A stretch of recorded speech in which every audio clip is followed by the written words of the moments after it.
तो कहानी की शुरुआत होती है एक बहुत ही बड़ी बर्फीले इलाके से, जहां हम एक आदमी को देखते हैं जिसका नाम ओवरगार्ड होता है। वो एक पायलट होता है और उसका जहाज इस बर्फीले इलाके में तबाह हो गया होता है। अब क्योंकि वो यहाँ पर फंस गया था, इसीलिए काफी परेशान हो गया था और किसी मदद की आने का इंतजार करने लगता है। फिर वो वहाँ एक काफी बड़ा SOS लिख देता है, जो किसी को मदद के लिए बुलाया जाने वाला एक निशान होता है। उसने भी ये इसीलिए बनाया था ताकि अगर कोई प्लेन यहाँ से गुजरे तो उन्हें पता चल जाए कि ये यहाँ फंसा हुआ है और वो लोग इसे बचा ले। उसके पास कोई नक्शा भी नहीं था जिसके जरिए वो ये जान सकता कि इस वक्त वो कहाँ है, मगर फिर वो अपने हिसाब किताब से एक नक्शा बनाता है। अब देखते ही देखते दिन ढलने लगता है। उसकी फिक्र बढ़ती ही जा रही थी कि कहीं वो यहाँ फंस न जाए। जहाज तबाह होने की वजह से उसका पूरा रेडियो सिस्टम भी तबाह हो गया था, जिससे वो किसी को मदद के लिए बुलाता। वो यहाँ अपने जहाज में ही रहता है और मदद आने का इंतजार करता रहता है। अगले दिन जब वो जागता है तो उसे काफी भूख लगी हुई थी, इसीलिए वो बर्फ के नीचे मछलियाँ पकड़ने के लिए कुछ ट्रैप यानी जाल लगाता है ताकि कोई मछली उसमें फंस जाए और इसके खाने का गुजारा हो सके। वो बहुत सारी मछलियों को पकड़ने में कामयाब भी हो जाता है।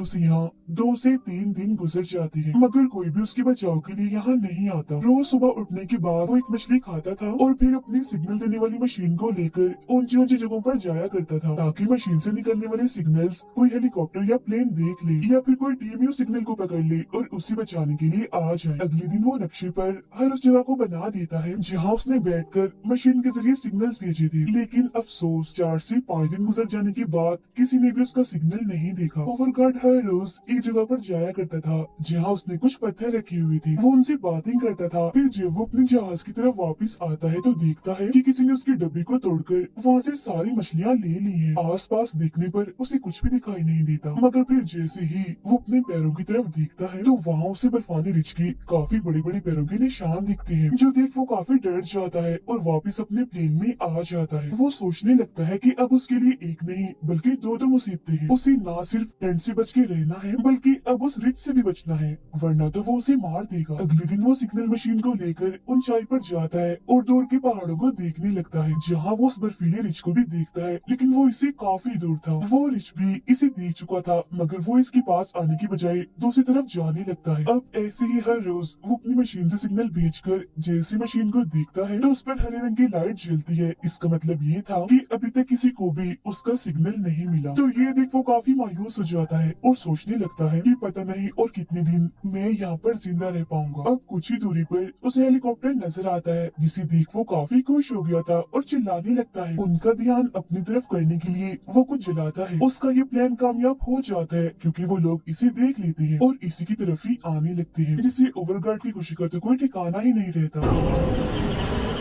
मगर फिर अचानक से वहाँ मौसम खराब होने लगता है क्योंकि वहाँ तूफान आ गया था, जिस वजह से हेलीकॉप्टर भी संभल नहीं पाता और वहीं तबाह हो जाता है। ये देख ओवरगार्ड एकदम मायूस हो जाता है और हेलीकॉप्टर के पास जाने लगता है। पास आकर वो देखता है कि सर पर चोट लगने की वजह से पायलट की मौत हो गई है, मगर हेलीकॉप्टर में जो मुसाफिर थी वो अभी जिंदा थी, बस चोट लगने की वजह से वो बेहोश हो गई थी। ओवरगार्ड पायलट को बाहर निकाल कर लड़की को चेक करने लगता है। वो देखता है कि लड़की के पेट पर एक काफी बड़ा कट है, तो वो हेलीकॉप्टर में रखा मेडिकल बॉक्स उठाकर उसकी मरहम पट्टी करता है। हेलीकॉप्टर का दरवाजा तोड़कर उस पर लड़की को रखता है और उसे खींचकर वापस अपने प्लेन की तरफ आने लगता है। प्लेन में आने के बाद लड़की को होश आती है। वो ओवरगार्ड से उस पायलट के बारे में पूछती है, जिस पर वो बताता है कि वो बेचारा तो मारा गया है। ये सुन वो लड़की इतनी टेंशन ले लेती है कि दोबारा से बेहोश हो जाती है। अब क्योंकि ओवरगार्ड को अपना काम भी करना था, इसीलिए वो जाने का सोचता है, मगर जाते जाते वो लड़की के लिए एक नोट छोड़ता है, जिस पर वो लिखता है कि घबराना नहीं, मैं थोड़े वक्त में वापस आ जाऊंगा। इसके बाद वो अपने प्लेन से बाहर निकल जाता है। वो दोबारा से हेलीकॉप्टर के पास आता है और पायलट को वहीं बर्फ में दफन करके दुआ करता है। इसके बाद वो हेलीकॉप्टर में से जरूरत का सारा सामान लेकर जाने लगता है। सामान में उसे एक तस्वीर भी मिलती है, जो देख उसे पता चलता है कि पायलट और वो लड़की दोनों हस्बैंड वाइफ थे। वो ये सारा सामान एक स्लेड यानी बर्फ गाड़ी पर रखकर वापस निकलने लगता है। जाते जाते वो हेलीकॉप्टर पर एक मैसेज लिखता है कि यहाँ पर 2 लोग अभी भी जिंदा हैं, ताकि अगर हेलीकॉप्टर देकर कोई आए तो इन्हें भी बचा ले। जिसके बाद वो अपने प्लेन की तरफ जाने लगता है। वापिस आने पर वो दोबारा उस लड़की के जख्म की मरहम पट्टी करता है। उसे यहाँ पर एक हफ्ता गुजर गया था, इसीलिए वो खुद को अकेला समझकर रोने लगता है। फिर वो खुद को संभालता है और अपने बनाए हुए नक्शे को देखने लगता है और ये ढूंढने की कोशिश करता है कि इस वक्त वो कहाँ है। ये नक्शा भी इसे हेलीकॉप्टर में से ही मिला था। नक्शे में उसे आस पास के कुछ रेस्क्यू पॉइंट्स भी मिलते हैं, यानी जहाँ जाकर इनका बचाव मुमकिन हो सकता है। तभी अचानक वो ट्रैप जिसने मछली पकड़ने के लिए लगाया था उसमें आवाज आने लगती है। जब ये बाहर चेक करने जाता है तो देखता है कि काफी बड़ी मछली उसके ट्रैप में फंस गई है। अब सामान में कुछ नूडल्स भी थी जिन्हें मछली के साथ वो पकाता है और आज काफी दिनों के बाद उसे गर्मा गर्म खाना खाने को मिलता है। साथ ही वो उस लड़की को भी होश में लाता है और थोड़ा सा खाना उसे भी खिलाता है, लेकिन वो ठीक से नहीं खा रही थी क्योंकि अभी भी वो बेहोश ही थी। अब वो सिग्नल मशीन दोबारा से लेकर काफी दूर जाता है, साथ ही वो अपने प्लेन पर भी नजर रख रहा था। अब ऐसे करते करते उन्हें कुछ और दिन गुजर जाते हैं। लड़की की तबीयत भी दिन ब दिन खराब होती जा रही थी। मेडिकल बॉक्स में जो दवाइयाँ थी उनका भी उस पर कोई असर नहीं हो रहा था। सारी सूरत हाल को देखते हुए ओवरगार्ड पास वाले रेस्क्यू पॉइंट पर जाने का सोचता है। उसने काफी मछलियाँ भी अपने साथ स्टोर कर ली थी ताकि सफर में ये उसके खाने के काम आ सके। इसके अलावा पानी और बाकी जरूरत का सामान भी लेकर वो स्लेड पर रखता है, जिसके बाद वो लड़की को भी अपने स्लीपिंग यानी सोने वाले बैग में डालकर स्लेड पर रख देता है, क्योंकि वो उसे भी अपने साथ ले जा रहा था। आखिरी बार वो अपने प्लेन को देखता है, जिसके बाद स्लेड की रस्सी को अपने पेट पर बांधकर निकलने लगता है। रास्ते में बार बार ओवरगार्ड को उस लड़की की फिक्र हो रही थी, इसीलिए वो उसे चेक करता है और पानी पिलाने की भी कोशिश करता है ताकि उसकी तबीयत और खराब ना हो जाए। साथ ही वो जानबूझकर उससे बातें भी करता है ताकि वो लड़की खुद को अकेला महसूस ना करे और उसे ऐसा ही लगे कि कोई तो है उसके साथ। देखते ही देखते वो थोड़ा रास्ता पार कर लेता है। अब दिन ढलने लगता है और वो भी काफी थक गया था, इसीलिए एक जगह रुककर बर्फ की गुफा बनाता है और उसमें ही आराम करता है। इसके बाद वो दोबारा से आगे बढ़ता है। सर्दी यहाँ बहुत ज्यादा थी और हालात काफी मुश्किल, मगर इस कठिन वक्त में वो अपने साथ साथ उस लड़की का भी बहुत ख्याल रख रहा था, जो एक मुश्किल काम। थोड़ा आगे जाने पर उसे एक पहाड़ी दिखाई देती है जिस पर चढ़ना बहुत ही मुश्किल था। वो इस पहाड़ी को देखकर काफी हैरान रह गया था, क्योंकि नक्शे के मुताबिक उसके रास्ते में कोई पहाड़ी नहीं थी। अब उसे शक होने लगता है कि कहीं मैं गलत रास्ते पर तो नहीं आ गया। तब चेक करने के लिए वो ऊपर जाता है और देखता है कि आगे का रास्ता बिल्कुल साफ है, तो जाहिर है वहाँ से आगे बढ़ना आसान होगा। इसीलिए सबसे पहले वो अपने सामान को खींचकर ऊपर पहुँच जाता है और जब लड़की को स्लेड के जरिए ऊपर ले जा रहा था तो वो बार बार खिसक कर नीचे आ रही थी, क्योंकि वजन ज्यादा था। वो उसे ऊपर चढ़ाने की काफी कोशिश करता है मगर नाकाम ही रहता है, जिसके बाद वो वहीं बैठकर रेस्क्यू पॉइंट पर जाने का अब एक दूसरा रास्ता बनाता है। उसे ये फिक्र भी हो रही थी कि रेस्क्यू पॉइंट पर जाने के लिए इस रास्ते से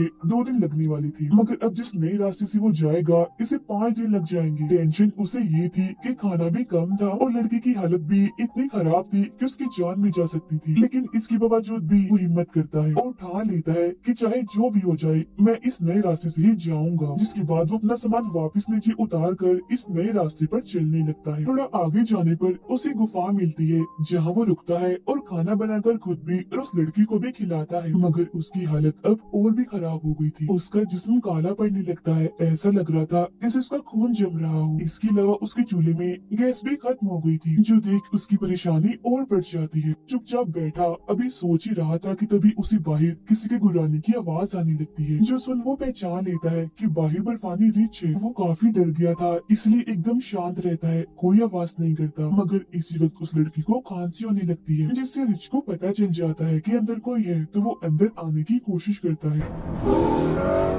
पर क्योंकि गुफा का रास्ता काफी छोटा था इसलिए वो अंदर नहीं आ पाता। वो रिच इतना चालाक था कि बर्फ को तोड़कर अब वो अंदर आने का रास्ता बनाने लगता है। ये देख ओवरगार्ड काफी घबरा जाता है और अपने सामान में फ्लेयर गन ढूंढने लगता है, जो उसे मिल ही नहीं रही थी, लेकिन काफी खोजने पर आखिर वो उसे मिल ही जाती है, जिसे जलाकर वो रिच को डराता है। डरकर रिच भी वहाँ से भाग जाता है। कुछ वक्त के बाद ओवरगार्ड बाहर आता है और देखने लगता है कि कहीं वो रिच आसपास तो नहीं, मगर जब वो उसे नहीं दिखता तो वो चुपके से वहाँ से निकलने लगता है अपने सामान और लड़की को लेकर। लेकिन जैसे ही वो थोड़ा आगे बढ़ता है तो बर्फीला तूफान आने लगता है। उसे आगे का कुछ भी दिखाई नहीं दे रहा था, जिस वजह से वो आगे नहीं बढ़ पा रहा था। वो स्लेड पर से लड़की को नीचे रखकर स्लेड को सामने की तरफ खड़ा कर देता है, जिसके पीछे वो और लड़की थी, ताकि उन पर बर्फ कम गिरे।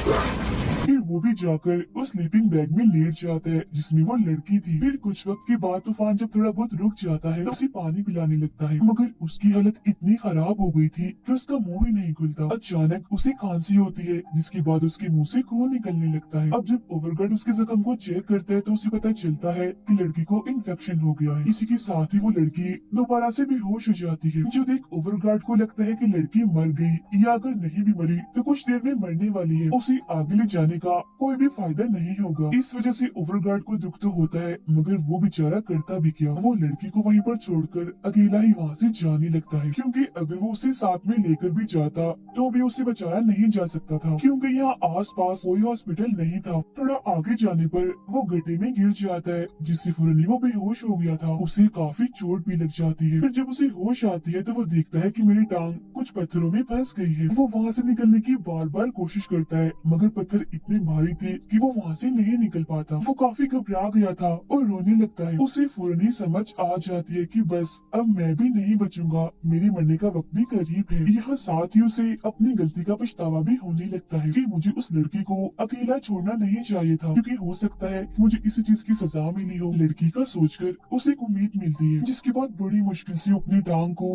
पत्थर के नीचे से निकाल कर गड्ढे से बाहर आ जाता है। उसकी टांग काफी जख्मी हो गई थी और खून भी आ रहा था, मगर वो अपनी चोट को एक कपड़े की मदद से बांध देता है ताकि उसका खून न जम जाए। फिर वो जैसी तैसी करके वापस उस जगह पर आ जाता है जहाँ उसने लड़की को छोड़ा था। वो देखता है कि लड़की की हालत में अब सुधार आने लगा है, उसे होश भी आ गई थी और आंखें खुलते ही वो ओवरगार्ड को हेलो कहती है। ये सुनकर वो काफी दुखी हो गया था और रोने लगता है। साथ ही वो लड़की से माफी भी मांगता है। लड़की उसे संभालती है, मगर उस बेचारे को बहुत तकलीफ हो रही थी क्योंकि उसके टांग पर काफी गहरी चोट थी। मगर फिर दर्द को सहते हुए वो लड़की और सामान को स्लेड पर रख के दोबारा से आगे बढ़ता है। इस बार वो एक छड़ी का भी इस्तेमाल करता है। कुछ देर चलने के बाद वो आखिरकार रेस्क्यू पॉइंट के काफी पास पहुंच गया था। वो खुद ऊपर जाकर देखता है तो कुछ दूरी पर उसे एक हेलीकॉप्टर दिखता है, जो देख वो काफी खुश हो जाता है। चिल्लाकर उन रेस्क्यू पॉइंट वाले लोगों को बुलाने लगता है। इसके अलावा उनका ध्यान अपनी तरफ करने के लिए वो फ्लेयर गन भी चलाता है, मगर अफसोस उन लोगों का जरा सा भी ध्यान इसकी तरफ नहीं आता। वो हेलीकॉप्टर को बस वहाँ से ले जाने ही वाली थी। अब ये देखकर ओवरगार्ड अपनी वो जैकेट जिससे वो खुद को बचा रहा था उसे फ्लेयर गन की मदद से जला देता है, ताकि ये बड़ी सी आग जलती हुई देखकर ही उन लोगों का ध्यान इसकी तरफ हो जाए। लेकिन इससे भी कोई फायदा नहीं होता, क्योंकि हेलीकॉप्टर दूसरी तरफ जाने लगता है। ये देख ओवरगार्ड की बची कुछ हिम्मत भी टूट जाती है। वो काफी मायूस हो गया था, जिसके बाद वो लड़की का हाथ अपने हाथ में लेकर वहीं लेट जाता है। अब उसकी पूरी हिम्मत जवाब दे चुकी थी, मगर तभी हम देखते हैं कि वो हेलीकॉप्टर घूमता हुआ उनके पीछे उतरने लगता है, जिसकी फौरन ही बाद अब उन दोनों को बचा लिया जाता है। ये कहानी दरअसल हिम्मत और हौसले की है कि चाहे हमारे ऊपर कितने भी मुश्किल हालात क्यों ना आ जाए, हमें हिम्मत कभी नहीं छोड़नी चाहिए। जिसकी जिंदा मिसाल ओवरगार्ड है, जिसने इतने कठिन हालात में अपने साथ साथ उस लड़की की भी जान बचाई। ये सब सिर्फ एक चीज से ही हो पाया, और वो है हिम्मत, जो उसके अंदर बहुत ज्यादा थी। तो इस कहानी से हमें ये सीख भी मिलती है कि हमें हमेशा ही ऐसे हिम्मत करनी चाहिए जिसे ओवरगार्ड ने की। इसी के साथ ये कहानी यहीं पर खत्म हो जाती है।